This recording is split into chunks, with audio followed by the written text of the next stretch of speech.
Do you like to skate? Do you love Jesus? Do you love porn stars? Do we have a deal for you? Be the 4,000th follower on twitter.com/XXXchurch, and we'll give you one of these. Jesus loves porn stars, Jack with Royal Truck.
So made us stay at the hotel while the pastor meeting some girl.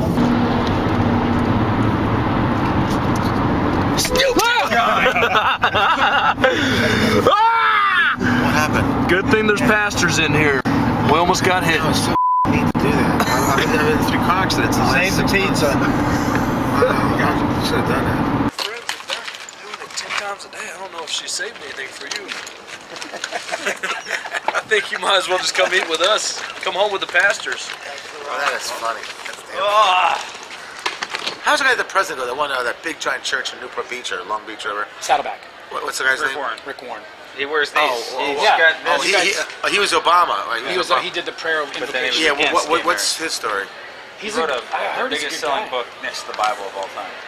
Called The Purpose-Driven Life. Sold like 70-something. Purpose what? Purpose-Driven Life.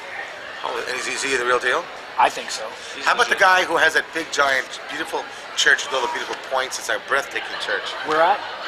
In the LA area, I think, or Laguna Beach, I think it is. That's Clinton. It was Clinton and Schuler. Yes. And he's not doing too good. How do you like that guy? Who do we hate? How do you like James Dobson? You seen it? No. Focus on the Family. Hey. He's a serious piece of isn't he? My pastor is Craig Gross. Hey. That's gross. Hey. The moderator for tonight, Mr. Jason Parker.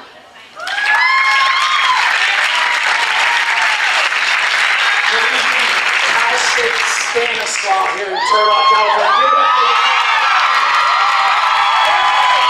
Is going to talk about porn tonight. So, and if you're not expecting a talk on porn, you might be in the wrong spot. But that's okay. I want to introduce an expert on erotica. Ladies and gentlemen, give a good Turlock welcome to Pastor Craig Gross.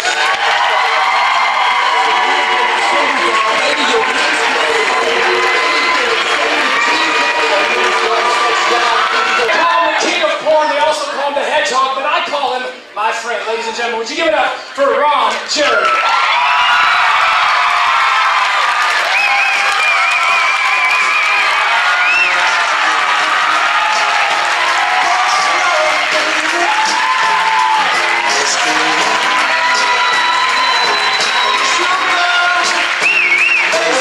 These are the master players now. Let me just one more time. And here's why I'm picking on the porn industry. It's because it's not reality. It's fantasy. Porn is not what you're going to find in a real relationship. Porn is actually, I think, and what experts are saying, is going to hurt your future or your current sex life. But reality. It's not realism. You can get any kind of tape you choose to watch. You know, it's not a reality. He's wrong because there are companies like Vivid, Wicked, UCA, Metro, and Adam and Eve that specifically make tapes for couples to watch. They're softer. Nina Hartley gives different positions for married couples to try out. They depict husbands and wives in the movies. My question's directed to you, Ron. I personally have found porn as a counterfeit to intimacy, something that people do when they're empty and they need to fill something up. So you, as somebody who's been in it for so long, my question's directed to you personally. Do you feel like in your life you are happy? A genuine happiness. And first of all, you had personal experience about the porn was counterfeit to real personal intimacy. You saw me have a show of hands who all said that they all saw porn recreationally. And remember, you did not see porn with a lover. You had a bad experience with it, am I correct? Or you knew people had bad experiences with it? I've seen that. I've just seen it destroy people. Well, I haven't. And again, I can give an example of alcohol. A lot of people have problems with alcohol. They're addicted. They have all kinds of difficulties. They commit crimes, get drunk, die, get illnesses. Nobody penalizes Seagram 7 because a few people couldn't do it properly. My life, on a personal note, is not so much the porn, but the traveling a lot. As Craig knows, a girl I've been going out for a while, and it's difficult to be traveling. Rock stars go through it, rap stars, and I guess porn stars. When you travel a lot, it's hard to keep serious relationships sometimes, and Hollywood has a hard time in relationships, not just porn. So the one thing I do miss sometimes, I can hear the violins right now, is maybe a serious relationship sometimes, a true romance, which I've had, so that maybe, but I'm pretty happy. I like my life.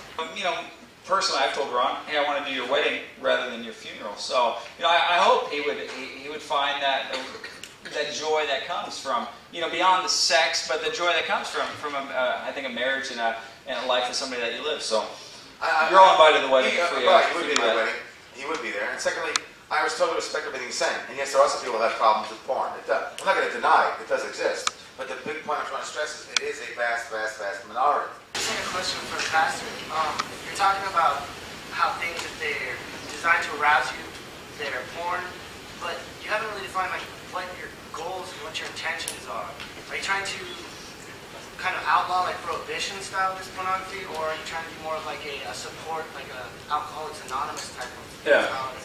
Yeah, I live in Vegas. If you gamble, every casino, there's ATM machines lined up and down the place, and there's always an 800 number or a flyer next to the ATM machine that says, hey, if you're out of control, if you're spending too much on gambling, call this number. And so if you go to XXX Church, you're not going to find propaganda on there or legislation or laws. And again, no, we don't play those games. We don't think that works. Our whole thing is you go there and you'll find help. Pornography has caused harm in people's lives. And my question for you would be, has not religion also caused harm in people's lives?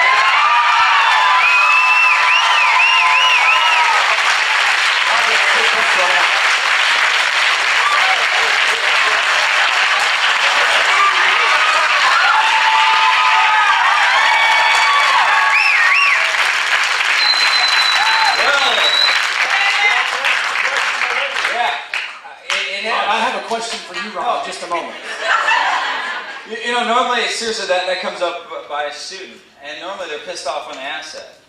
Just in this tone, and it hurts because you can tell they've been burned. You can tell that they've been taught things or told things about Jesus that simply aren't true. And all I can do when I hear that is apologize. That yes, stuff that's been done in God's name, I think, is so far from the ways of Jesus. And all I can do is help kind of maybe repaint a different picture of someone that I know loves each and every one of us. And it's a difficult road because we've heard a lot of things, that have been done in God's name that simply aren't the case. So I think it has, to answer that, it has, all I can say is sorry.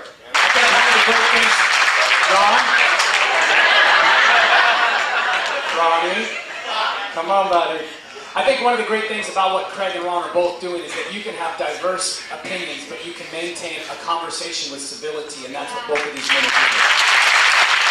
You've been in pornography for quite a few years, and you have a beautiful, significant other, a wonderful woman. Hypothetically, if you and her were to have a child or two, perhaps even a daughter, would you ever want your daughter to be in pornography?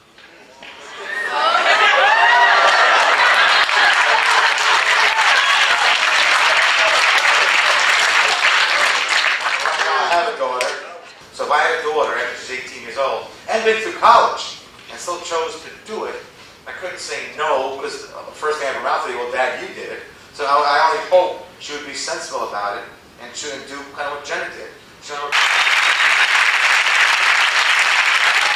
you very much. One more time. Ladies and gentlemen, there will be a brief meet and greet out in the lobby. I thought it could have been moderated a bit better. There was a lot of heated emotion back and forth instead of sticking to just the facts, which could have been a better debate.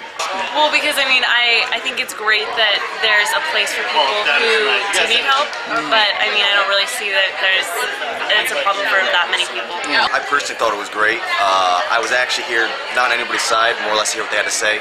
It would have been nice to hear the pastor use more factual information to help support his argument. I think it would have made a little bit more compelling argument. You hear what I said at the end?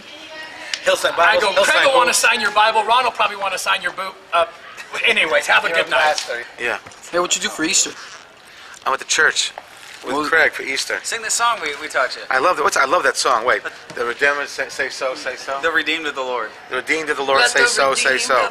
Say so. It's a great song. And we were with Houston. Her daughter's hands are in the air. You know. Was this your first time? I've been to church before. Don't be silly. What's that? I thought you were a Jew. I happen to be, don't take my jokes. I happen to be a Jew. We're sitting in church on Easter, and he goes, "Hey, this mass isn't that bad." I was like, "Mass?" They hired this black singer. They just bounced the roof off the thing. It was great, man. And I love watching religious folks sing because they're all like religious folks. They hear gospel music, they're always like this. You want to sign stuff? They have like that. You watch a Guns N' Roses concert at Metallica. It's violent. It's like, search, seek, and destroy. It's always mean and unhappy and unfriendly. How's it go again? Search, seek, and destroy. I like that song. They were always like, oh, you go to Pantera.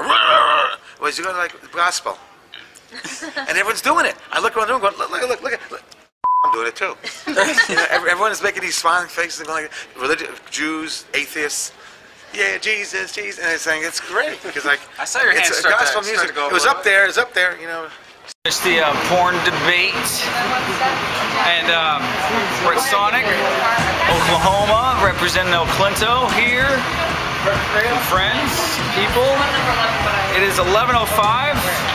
Soccer game's at 8:30. We're 468 miles away from home. Sam's yawning. He's already fallen asleep.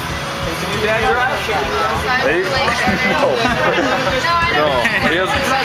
He has narcolepsy like Ron. He said he's got a half hour. These two aren't going to be too much good, I'm guessing. So we have 468 miles.